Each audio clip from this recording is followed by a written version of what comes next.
JEE में जनवरी attempt का result देखकर शॉक लगा होगा ना। 99 परसेंटाइल का सपना लेकर बैठे थे पेपर देने, लेकिन मार्क्स देखकर ही कॉन्फिडेंस हिल गया। अगर ये सोच रहे हो कि अप्रैल अटेम्प्ट भी ऐसे ही जाने वाला है तो ये वीडियो आपके लिए एक रियलिटी चेक होने वाली है। एंड मुझे कोई बोलने को ये शौक नहीं है, लेकिन 13 लाख से भी ज़्यादा बच्चे बैठते हैं जेईई मेंस का पेपर देने, लेकिन सिर्फ 10,000 बच्चों की आती है 99 परसेंटाइल। तो आपको क्या लगता है ये सिर्फ पढ़ाई से आती है? ये वो सच है जो आपको कोचिंग वाले बिल्कुल नहीं बताएंगे। फर्स्ट पॉइंट ये है कि जनवरी का जो अटेम्प्ट था वो एनालिसिस करने के लिए था, जो पेपर आपने सोचा था वो ऐसा पेपर नहीं आया था।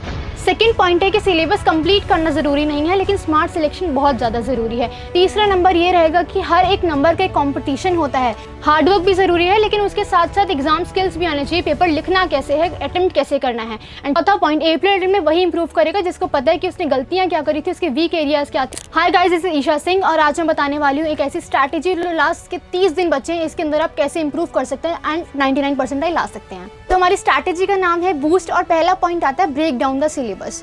तो आपको सब कुछ पढ़ने का ज़रूरत नहीं है, अभी इतना टाइम नहीं बचा है कि आप पूरा सिलेबस रिवाइज कर पाओ। सिर्फ उन्हीं टॉपिक्स को पढ़ना है जो टारगेटेड टॉपिक्स हैं। जो जनवरी अटेम्प्ट देखने के बाद पता चला है कि फिजिक्स, केमिस्ट्री, मैथ्स के अंदर ऐसे टॉपिक्स हैं जो बार बार रिपीट हो रहे हैं, तो उनको पढ़ने की बहुत ज़्यादा ज़रूरत है क्योंकि वही हमारे स्कोरिंग जोन होने वाले हैं। चलो सब्जेक्ट वाइज ब्रेक डाउन करके बताती हूँ। यहाँ पर एक इमेज लगा दी गई है जिसमें फिजिक्स, केमिस्ट्री और मैथ्स के टारगेटेड टॉपिक्स लिखे गए हैं, इनको जरूर रिवाइज कर लेना। और सब्जेक्ट वाइज ब्रेक डाउन करते हैं कौन कौन से टॉपिक आपको छोड़कर नहीं जाने हैं। तो फिजिक्स के अंदर यार ये ट्रेंड देखने को मिला था कि जो भी न्यूमेरिकल बेस्ड क्वेश्चंस हैं तो वो डोमिनेट करते हैं, एंड जो भी कॉन्सेप्चुअल क्वेश्चंस होते हैं वो थोड़े कम आते हैं। तो अब मेक श्योर करना जो भी फॉर्मुलेज वगैरह हैं वो आप याद करके जाओ। एंड अभी जनवरी अटेम्प्ट के हिसाब से देखते हैं कि कौन कौन सा ट्रेंड रहा था।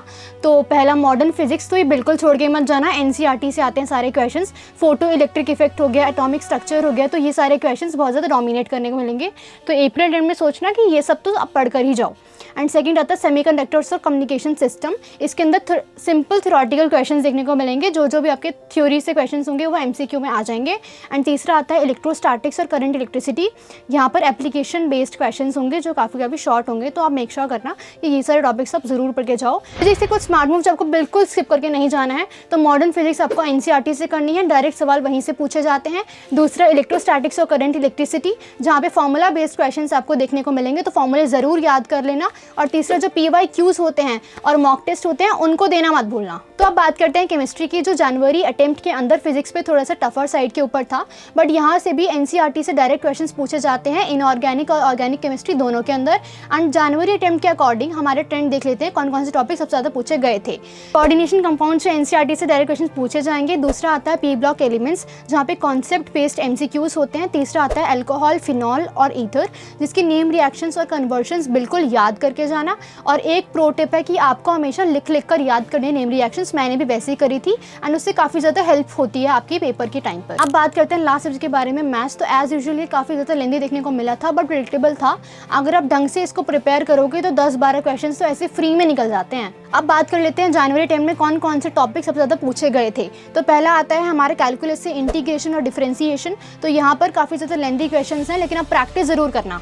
और दूसरा आता है प्रोबेबिलिटी, जो काफ़ी ज़्यादा डायरेक्ट क्वेश्चंस पूछे जाते हैं फॉर्मूला बेस्ड। और तीसरा आता है वेक्टर्स और 3D ज्योमेट्री, जिससे हर शिफ्ट में 2 क्वेश्चंस तो हमेशा बनते हैं। चौथा आता है मैट्रिसेस और डिटर्मिनेंट, जहाँ पे कॉन्सेप्ट बेस्ड MCQs देखने को मिल जाता है। अब आपने सब्जेक्ट्स का तो देख लिया कौन कौन से आपको पढ़ने की ज़रूरत है, कौन से टॉपिक से फोकस करना है, बट इनको पढ़ना कैसे, स्टडी प्लान कैसे बनाना है। तो ओ से आता है ऑर्गेनाइज योर स्टडी प्लान। अब लास्ट के 15-20 दिन आपके पास बचे हुए हैं, जिसमें आपको दिखाना पड़ेगा कि आपने कितनी मेहनत करी है पूरे साल में। अभी सोने और खेलने का टाइम नहीं है, अभी आपको एक बनाना पड़ेगा एक सॉलिड प्लान, जिसके ऊपर आपको एग्जीक्यूट करना है। और ऐसे एग्जीक्यूट करना है कि आप डिसिप्लिन के साथ काम करो, ऐसे नहीं कि एक दिन आपने उसको फॉलो करा एंड अगले दिन आप भूल गए। तो यार जब मैं अपने टाइम पे 2021 में जेईई मेंस लिख रही थी, तो मेरे पास भी लास्ट के 15 दिन जब बचे थे, तो मुझे ये दिमाग में था कि मेरे को एक भी दिन वेस्ट बिल्कुल नहीं करना है, क्योंकि अगर आपने एक भी दिन वेस्ट करा तो 99 परसेंटाइल और जो सपना था वो ऐसे ही ऐसे कम होता जाएगा।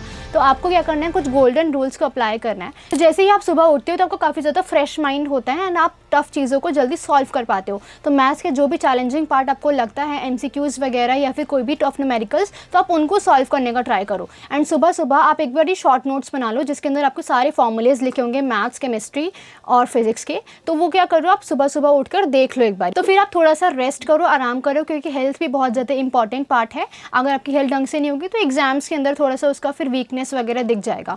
तो बेसिकली उसके बाद आप क्या करो, ऑर्गेनिक केमिस्ट्री अपना स्टार्ट करो। तो ऑर्गेनिक केमिस्ट्री के लिए एक रफ नोटबुक बना लो जिसके अंदर अपनी जो भी नेम रिएक्शंस वगैरह हैं वो अपना राइट डाउन करते रहना, उससे हमारे को याद हो जाती है, मेमोराइज होती रहती है दिमाग के अंदर। जैसे ही शाम का टाइम हो जाए तो आप फिजिक्स के ऊपर ध्यान देना शुरू कर सकते हो। तो फिजिक्स के अंदर यार थ्योरी से काम नहीं चलता है, PYQs लगाने पड़ेंगे, न्यूमेरिकल सॉल्व करने पड़ेंगे, अच्छे रिसोर्सेज को इकट्ठा करना पड़ेगा, ठीक है, मॉक टेस्ट वगैरह देने पड़ेंगे। एंड मैं अपने टाइम पर फिजिक्स वाले से पढ़ाई करती थी, 2021 की बात है ये, एंड वहाँ पर मुझे उनकी एक्सप्लेनेशन बहुत अच्छी लगती है। अब स्टडी प्लान तो बना लिया, उसके बाद रिसोर्सेज कहाँ से इकट्ठा करने हैं। तो यार मेरे टाइम पर तो कोविड बैच था तो सब कुछ ऑनलाइन हो रखा था, तो उस टाइम पर मैं फिजिक्स वाले से ही पढ़ती थी यूट्यूब। मेरा सिंपल सा फंडा है, जहाँ से समझ आए वहाँ से पढ़ो। कोई प्रमोशन नहीं कर रही हूँ मैं कोई फिजिक्स वाला का या फिर किसी का भी, बट आपको जहाँ समझ आता है वहाँ से पढ़ सकते हो। बट फिजिक्स के लिए कुछ बेस्ट रिसोर्सेज हैं, HC वर्मा प्लस NCERT, इनके कॉन्सेप्ट्स को बिल्ड करने के लिए काफ़ी बेस्ट हैं ये। और यूट्यूब के लिए हो गया फिजिक्स वाला या फिर अनअकैडमी, जहाँ से आपको समझ आए वहाँ से आप पढ़ना। अब केमिस्ट्री के लिए NCERT पढ़ना तो बिल्कुल मस्ट है, NCERT नहीं पढ़ोगे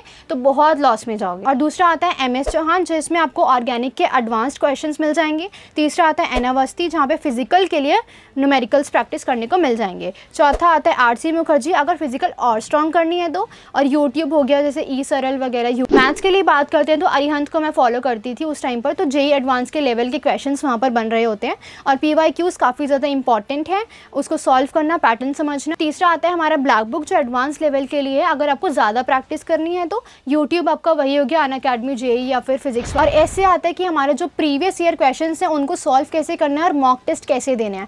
तो यार किसी भी टॉपर से अगर आप पूछोगे तो वो ऐसे ही पेपर नहीं देने चला जाता है पहली बारी में, तो आपको पहले से मॉक टेस्ट वगैरह लगाने पड़ते हैं, एक आइडिया लेना पड़ता है, पैटर्न को समझना पड़ता है। तो यार मॉक टेस्ट की स्ट्रैटेजी यही रहने वाली है कि हर संडे आपको 3 घंटे का पूरा मॉक टेस्ट देना चाहिए, ताकि आपको पूरी जो एग्जाम वाली फीस, सबसे पहले आपको क्वेश्चंस करने ईजी लेवल के, फिर आपको मॉडरेट, फिर उसके बाद हार्ड। तीसरा आता है कि एक्यूरेसी पे फोकस करो, स्पीड पर नहीं। इसका मतलब है कि एक्यूरेट आंसर्स निकालने पर फोकस करो, अभी प्रैक्टिस करो जितना हो सकता है। और मॉक टेस्ट देने के बाद एनालिसिस करना मत भूलना, कौन से आपके वीक एरियाज हैं, ताकि उसके ऊपर आप ज़्यादा फोकस कर सको।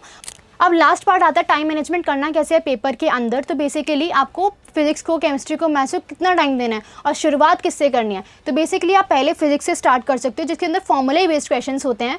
NCERT से मैंने आपको पहले ही बता दिया, और जो भी टारगेटेड टॉपिक्स थे उनको ज़रूर रिवाइज कर लेना। और उसके बाद जो शॉर्ट क्वेश्चंस होते हैं वो फिजिक्स से डायरेक्टली आ जाते हैं। दूसरा आता है मैथ्स के अंदर कैलकुलस आता है, वेक्टर्स आते हैं, इससे डायरेक्टली क्वेश्चन आते हैं, तो आप उसको यूज़ कर सकते हो। तीसरा आता है हमारे केमिस्ट्री के अंदर इनऑर्गेनिक और फिजिकल के साथ वाले जो क्वेश्चन होते हैं उनको सॉल्व। यार JEE मेंस का अप्रैल का एग्जाम आपके लिए एक चांस है, लास्ट चांस है, इसी के अंदर आप अपनी पूरी मेहनत दिखा सकते हो। जनवरी का अटेम्प्ट अच्छा गया नहीं गया उससे कोई फर्क नहीं पड़ता, ये बूस्ट स्ट्रैटेजी को अच्छे से डिसिप्लिन से फॉलो करना। एंड ज़रूर इसके जितने भी आपके रिजल्ट्स होंगे वो दिखेंगे, एंड यहाँ पर कमेंट ज़रूर करके जाना जब आपका पेपर हो जाएगा। तो यार दीदी ने जो भी आपको ट्रिक्स एंड टिप्स बताई तो उनको अच्छे से डिसिप्लिन से फॉलो करना, एंड इन्हीं को फॉलो करके मैं भी एक Tier 1 कॉलेज में इंजीनियरिंग पढ़ रही हूँ। तो तुम भी जल्दी से JEE फोड़ो और अच्छे से इंजीनियरिंग कॉलेज में आ जाओ। और अगर आपको ये वीडियो हेल्पफुल लगी हो तो लाइक, शेयर, सब्सक्राइब करें बिना मत जाना।